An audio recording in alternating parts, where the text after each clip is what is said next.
کسی بشر میں ہزار خامی اگر جو دیکھو تو چپ ہی رہنا۔ کسی بشر میں ہزار خامی اگر جو دیکھو تو چپ ہی رہنا۔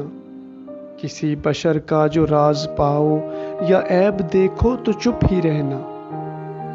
اگر منادی کو لوگ آئیں تمہیں کریدے تمہیں منائیں، تمہاری ہستی کے گیت گائیں، تمہیں کہیں کہ بشر میں دیکھی برائیوں کو بیان کر دو تو چپ ہی رہنا۔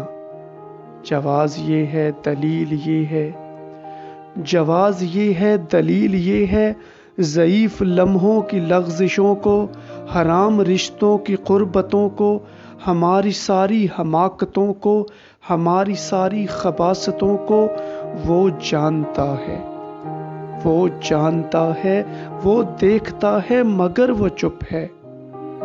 اگر وہ چپ ہے تو میری مانو وہ کہہ رہا ہے کہ چپ ہی رہنا۔ کسی بشر میں ہزار خامی اگر جو دیکھو تو چپ ہی رہنا۔ کسی بشر کا جو راز پاؤ یا عیب دیکھو تو چپ ہی رہنا، چپ ہی رہنا۔